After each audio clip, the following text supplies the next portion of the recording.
Welcome back to Carmel for another casted game. On the north side in the red, we have Yanzi Yu as the Order of the Dragon, trying to decide whether he's going to go for gold or sheep straight away. And on the south side, in the blue, we have ELCSO as the Chinese. So I'm really excited to see this one.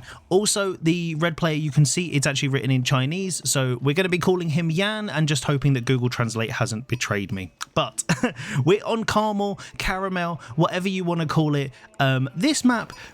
This is a sheep heavy map, so we can see that both players actually have decided to just go for one sheep. Very different scouting paths, so you'll be able to see the variance of that perfectly with the scout vision. But there are 34 sheep on this map. So if you think Dry Arabia has 20, that's a huge amount more. And generally they spawn along the edges of the map. So down the sides, basically from Sacred Site to TC and then TC to Sacred Site. You get the gist. So I'm kind of surprised that a lot of players aren't doing double scout on this map, because if there are 34, let's say you can get 24 of those sheep compared to your opponent's 10.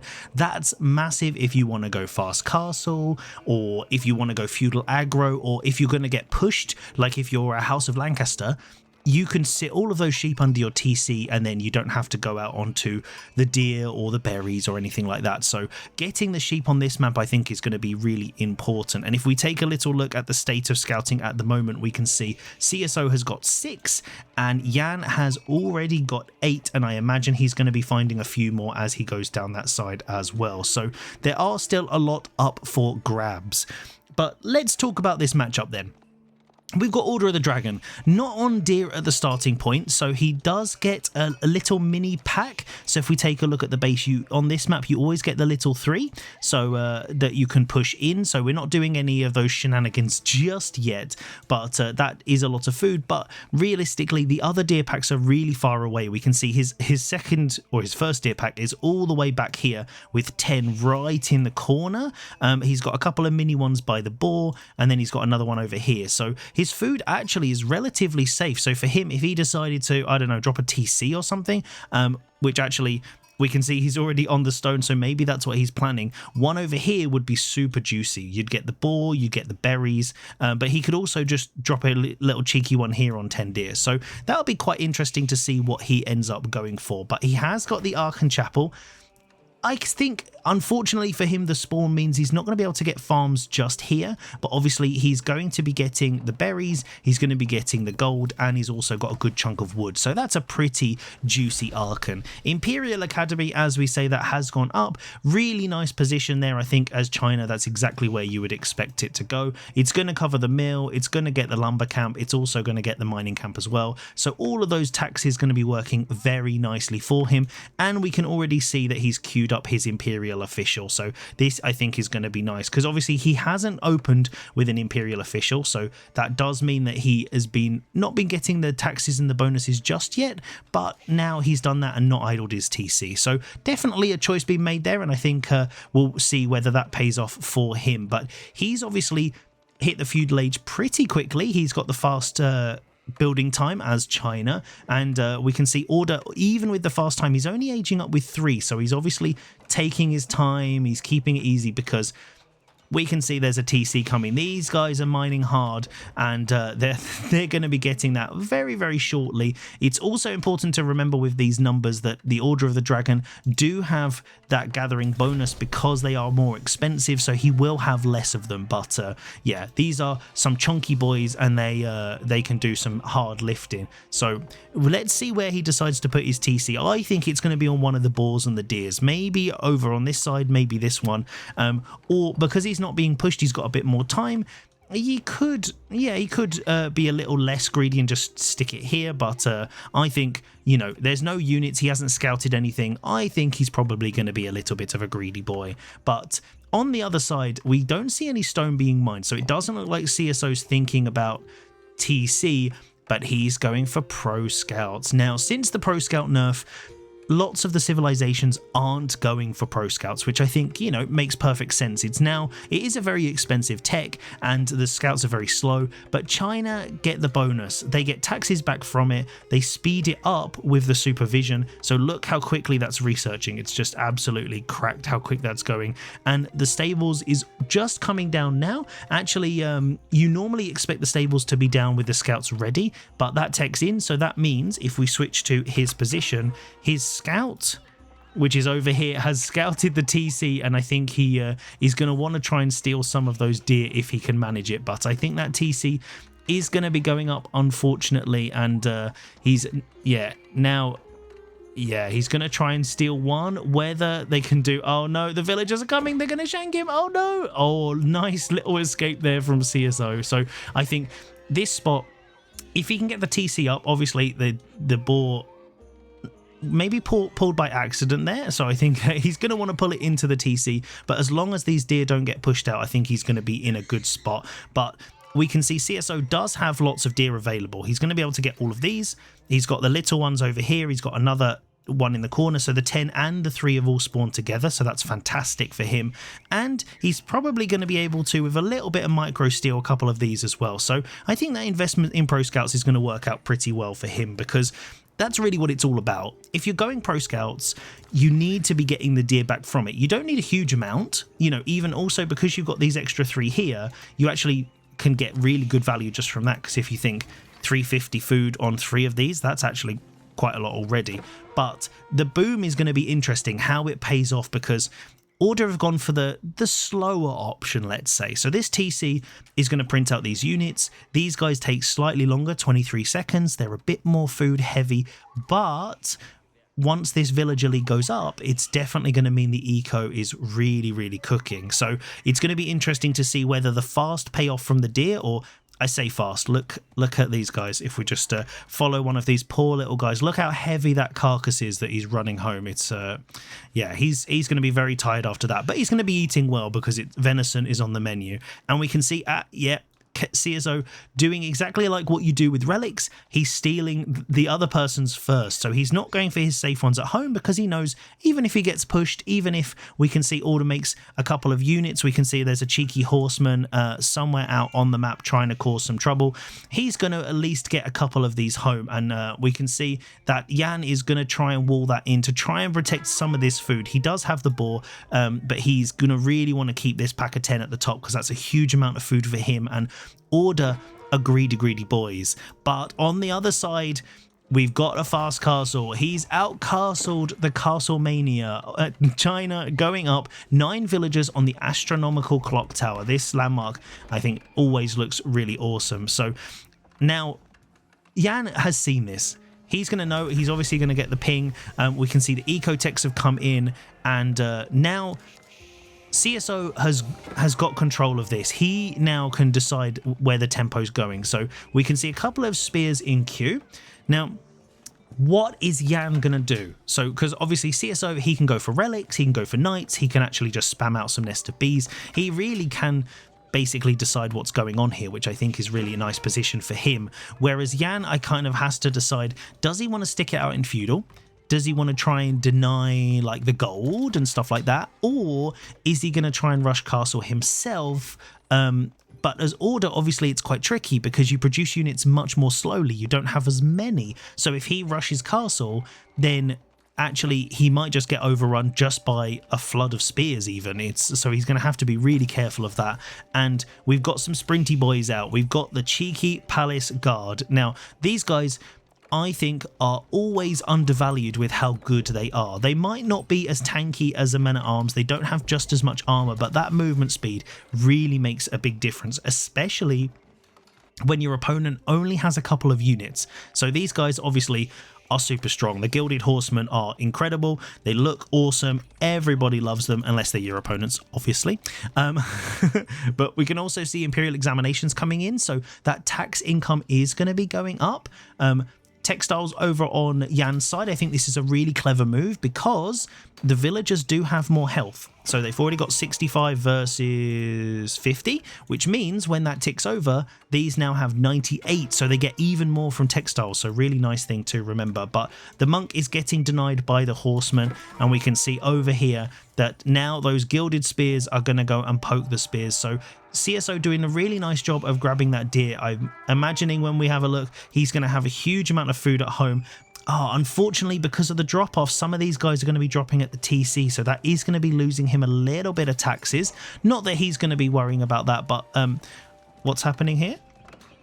Oh, there we go. Yeah, CSO's got it. He's managed to micro that guy. There we go. Straighten that back up. The little Imperial official was blocked by the single tile there, and he decided, I'm not walking around, you move. So now the Gilded Horsemen are trying to go around, but CSO has grabbed all this deer over here, and he's still got all the stuff at the back, so this is going to be much harder for Jan to deny. Looking at the top, it doesn't look like he's thinking about an imminent castle. He's got some defensive units. These guys are going to deal with the palace guards pretty easily. But yeah, he's hoovered up the food. He's on the boar, quite far away actually. So he hasn't pulled it into the TC, which with that position, you'd think having it close to the TC, even just for the garrison, is good. But he does have a tower, so that means more of these villagers will be able to make it out if he decides to. And a cheeky little wall here. Oh no. I think the palace guard might just miss the villager. Yeah, so he's trying to wall this off. He's trying to reduce the angles of attack because this map is super open and there's not a lot of wood either. So wants to be pretty careful of that. But yeah, Jan's going to have to be really careful now. These units are very valuable. So if a couple of these horsemen get caught by the spears, that's going to be really bad for him. He's not going to want to lose those at this stage. But castle coming in imminently. There's still a lot of relics on the map, so we may be seeing a Regnitz, maybe even a burger just to try and get some of those resources out. He does have enough food to maybe warrant that. We'll have to see what he's going for, but we can see, yeah, burger coming in. Where's he put? Cheeky burger, hidden burger at the back, maybe hoping that CSO doesn't catch that and gets surprised by the infantry spam.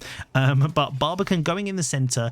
Now, this is some forward thinking. I like this. If you've played on Carmel, you've probably been caught up like this the same way I have, that the gold on your side of the map is really super limited. You have your starting gold and then you have a tiny little one over here. So we can see here that Jan is already moving out to this one. He's not thinking about this. This big one now is going to basically keep CSO going for a very, very long time. And the Barbican is also going to defend this little one as well. So this central point is really somewhere you want to be securing up pretty early if you can. Palace guards doing a bit of damage. They're not going to quite beat those gilded men-at-arms.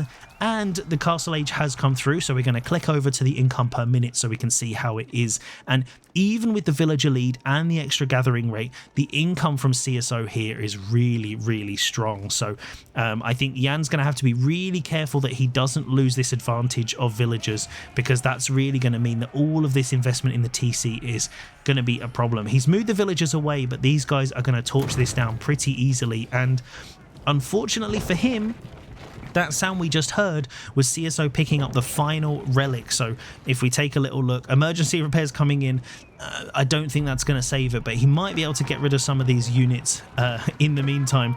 But we can see that we got a couple more relics coming in, all 5 going to go into there, and we do have them in monasteries. We might be seeing pagodas at some point, which obviously then will increase the income even further, and those 4 Imperial officials are really doing some heavy lifting there, so this is going to be good. But the TC surviving to live another day, being chased off by these units, and I think Jan's going to really want to think about healing these guys up. He doesn't have any monks yet, but these guys are really strong. If he can heal them back up and keep them alive, that's going to make a big difference to this unit count, because at the moment it's fairly even, which means actually it's pretty good for Jan.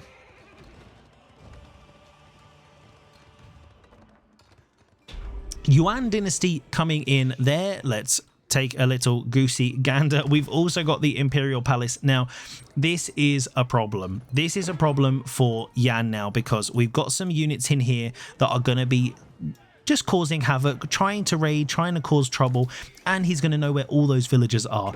Obviously, to be honest, with these walls that are going up and the walls over here, he knows where they are. They're in this corner. But yeah, this is going to be the problem. He's got to try and keep these defenses up and try and take out some of these units. He's got the gilded crossbows, which are incredible, amazing range, very, very good damage, but again, the numbers, he needs to be getting more of them, and he's separated his army, so he's got a big chunk down here and some at home. So this number is maybe a little bit deceiving at the moment because yeah, he's going to be able to get these reinforcements pretty easily. Look at that damage. But yeah, I'd be a bit worried about these Springolds if I were Jan.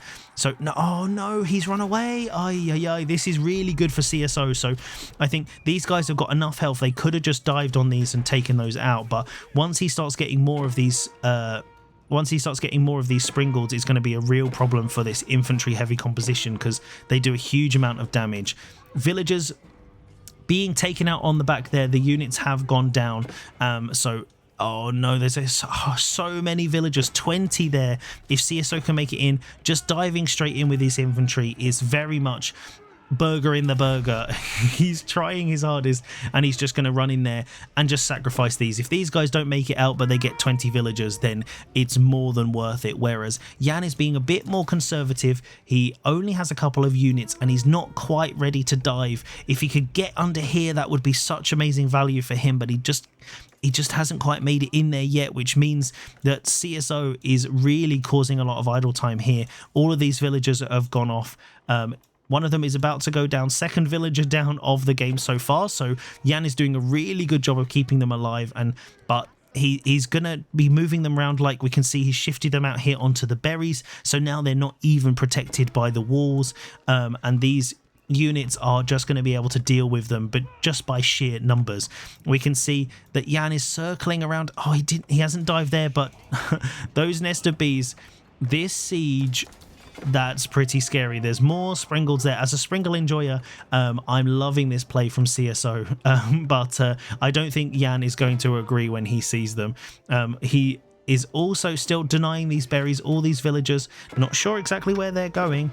Running straight into the army. Oh no! Ay. Oh, getting caught there. Nice little surround by CSO. A couple of those villagers are going to be going down, and we see the Spirit Way already. So this is going to be a real problem, I think, for Jan. He's going to be worried about this. His gold income and his food income are looking a little bit scarce at this stage, and it's going to unlock all of these extra technologies. I think, yeah, he's going to be a little bit worried when that happens. But as we all know, ordering Imperial is not a bad thing if you can keep them going. So still a couple of units here just right by them. And oh no, yeah, he's seen it with the scout. Is he going to get these villagers?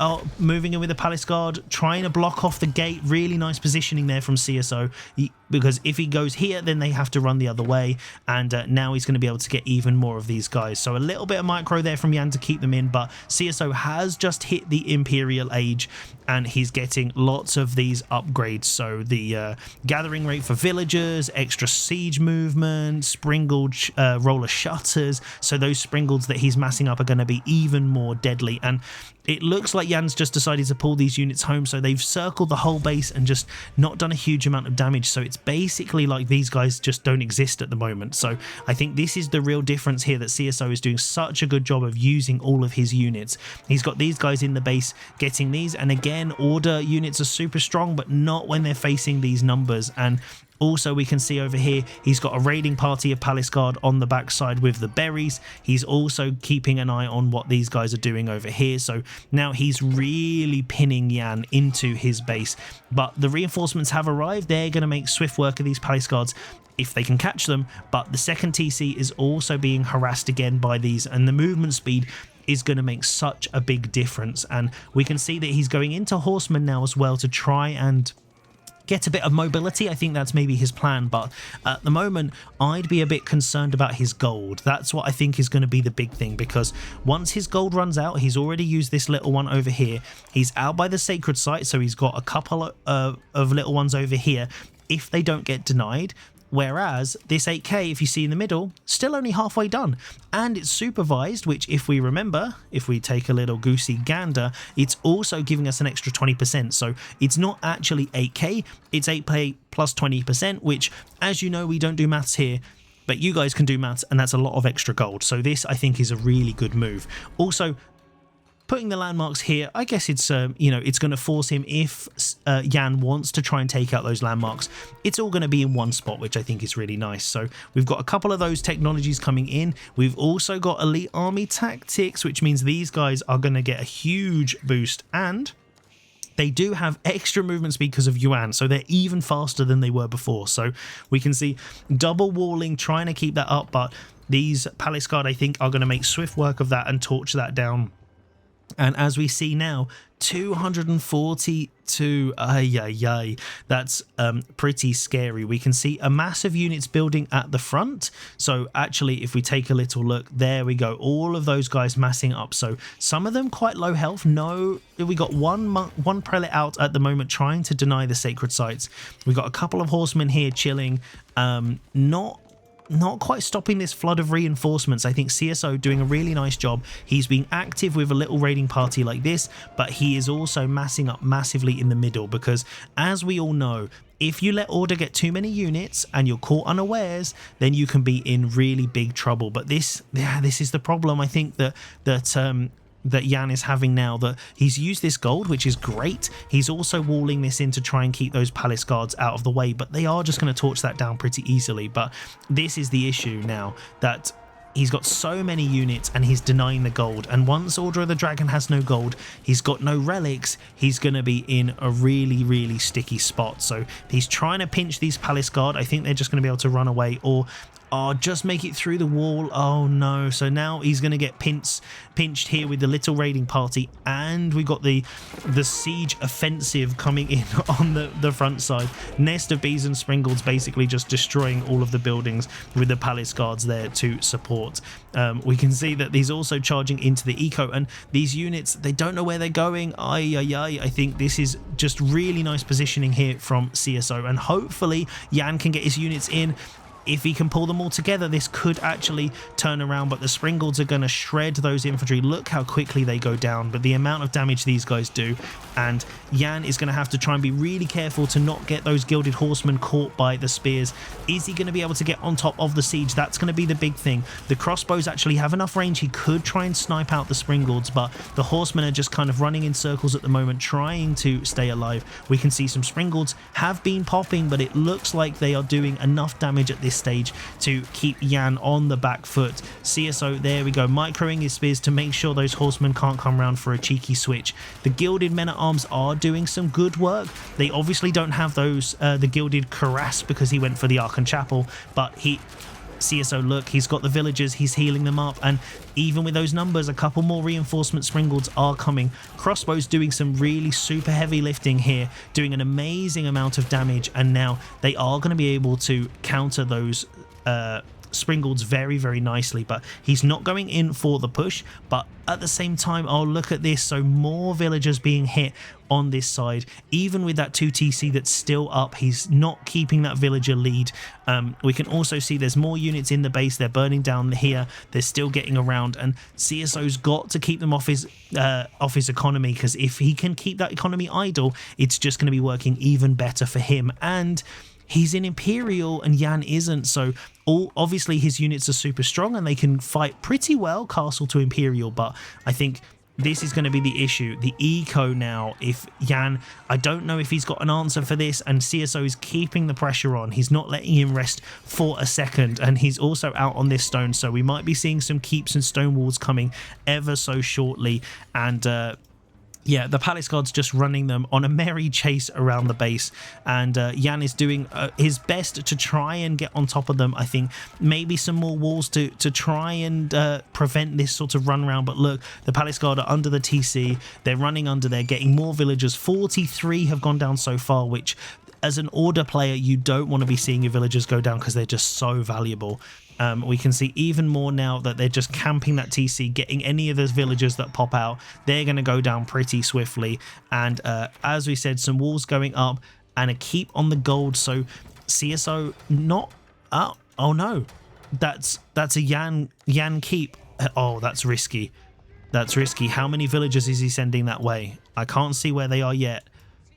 So 15, but the villager there that's building this wall is going to see that if he loses these 15 villagers, that could just be GG right there. So this is really a Hail Mary. He needs this gold, but unfortunately, CSO's got a lot of units and he's got some Nest of Bees as well. We've obviously got 2 sets of Springolds because we've got the clockwork ones, which obviously do more damage and health as well. But all of these villagers, where are they going? They're all sprinting somewhere. Oh, just onto some food. So that's those guys. We've got Nest of Bees being caught out of position there. So this is going to be a nice little pickup for Yan. But it's all about the gold. We can see here he's really trying to defend this. These villagers are going to have to be careful of the Springolds. They're going to get sniped out pretty quickly. Ay, ay, ay. Oh, no. They're focusing on the units, but those villagers still going to be trying to mine that gold while the fight's going on. And, oh...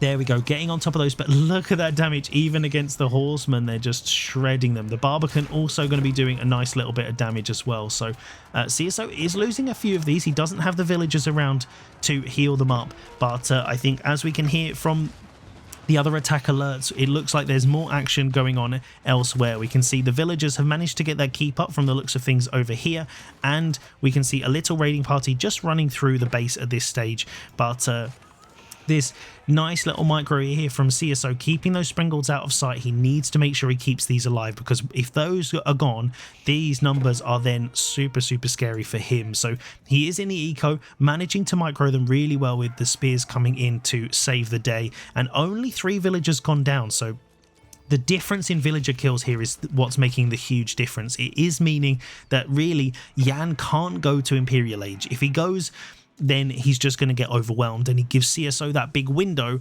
where he can just pump out all of those units. So I think he's doing the right thing. I think that's his choice now. If he decides to go up, it's going to be quite a hard defense. So making units, I think, is probably a good call at this stage. Trying to get some value there, but I don't know, losing 2 gilded horsemen for 1 imperial official, he can just make another one. I'm not sure that's worth it. I think you really need to be keeping these units alive, but obviously CSO doing a really good job here of defending his food, and he's trying to avoid that granary transition, because obviously that's the sticky spot for China. When you have to invest all of that wood in the granaries, that's where you can sometimes come a little bit unstuck, and it just sort of slows down that tempo, even though he's already made it to the Imperial Age and he has a boar.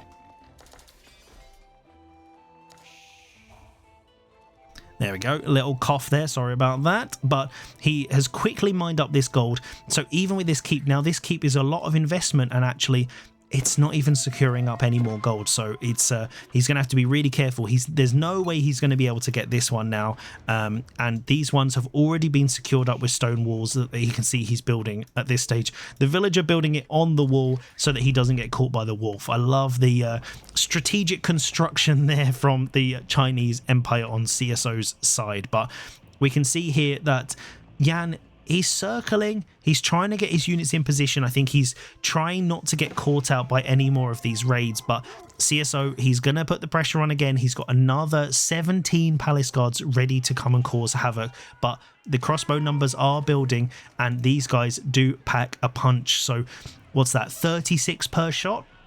That's pretty good.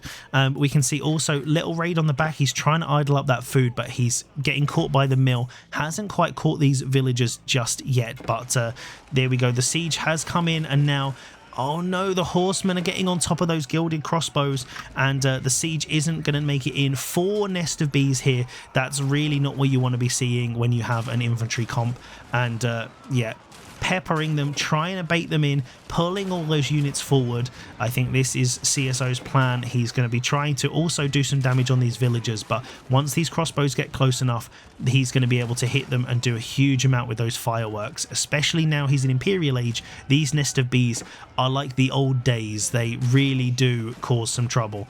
So we can see there. We've also got some archers in the mix, so I think that might be related to the gold issue that's happening on Yan's side.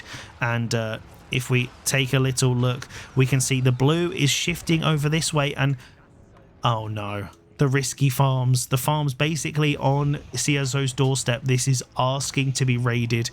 Also because it's his wall, CSO can just delete this and run straight in. But when you're desperate times call for desperate farms, I guess that's kind of the idea. But these siege numbers are really going to make it, and we've got a clockwork bombard that's going to be slowly rolling its way over, eventually slowly, but trying to get a surround on the siege, trying to get around here. These 5 gilded horsemen might be able to do a bit of damage if he's careful, but he does have those elite spears, so that's going to be a bit of trouble for him.